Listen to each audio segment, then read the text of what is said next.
مؤثر و ارزنده ইরানের মিসাইলের তাণ্ডব লীলা দেখছে পুরো মধ্যপ্রাচ্য জুড়ে এখন পর্যন্ত ১২৫টি মিসাইল ছুড়েছে তেহরান। মধ্যপ্রাচ্যের ৪টি ঘাঁটিতে মার্কিন সামরিক স্থাপনাকে লক্ষ্য করে ধ্বংসযজ্ঞ চালিয়েছে তেহরান।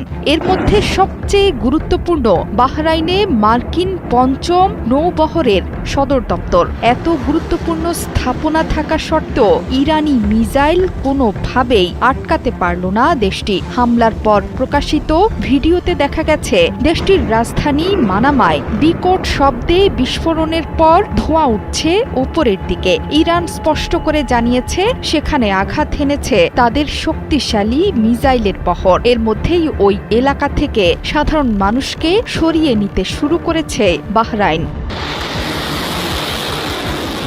একই সময়ে কুয়েত এবং সংযুক্ত আরব আমিরাতেও বিস্ফোরণের শব্দ শোনা গেছে। এছাড়া কাতারে প্যাট্রিয়ট প্রতিরক্ষা ব্যবস্থা ইরানের একটি মিসাইল ঠেকিয়ে দিয়েছে বলে জানিয়েছে কাতার ভিত্তিক সংবাদ মাধ্যম আল জাজিরা। ইরানের হামলায় মধ্যপ্রাচ্য জুড়ে তুমুল ক্ষয়ক্ষতির খবর দিয়েছে আন্তর্জাতিক গণমাধ্যমগুলো। এর মধ্যে আকাশসীমা বন্ধ করে দিয়েছে কাতার, কুয়েত এবং আরব আমিরাত। আবুধাবিতে ইরানের ছোড়া বেশ কয়েকটি মিসাইল আঘাত এনেছে। এতে একজনের মৃত্যু হয়েছে বলে জানিয়েছে আল জাজিরা। এই হামলাকে জাতীয় সার্বভৌম ও আন্তর্জাতিক আইনের চরম লঙ্ঘন বলছে আমিরাত। এমনকি এর জবাব দেওয়ার হুঁশিয়ারিও দিয়েছে দেশটি। সংযুক্ত আরব আমিরাতের আবুধাবিতেও পাওয়া গেছে বিকট বিস্ফোরণের শব্দ। সৌদি আরবের রিয়াদ থেকেও এসেছে বিস্ফোরণের শব্দ। মধ্যপ্রাচ্যের মোট 5টি ঘাঁটিতে এর মধ্যে আঘাত হেনেছে তেহরান।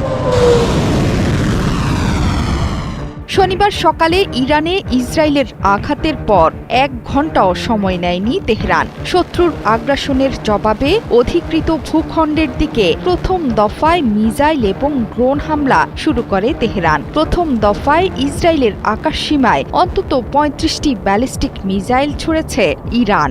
এর মধ্যে কিছু কিছু মিসাইল প্রতিহত করলেও বেশিরভাগই আঘাত হেনেছে লক্ষ্যবস্তুতে। ধ্বংসযজ্ঞের ভিডিও প্রকাশ করতে শুরু করেছে গণমাধ্যম। এখন পর্যন্ত একজন ইসরায়েলির আহত হওয়ার খবর পাওয়া গেছে ইরানি মিসাইলের আঘাতে।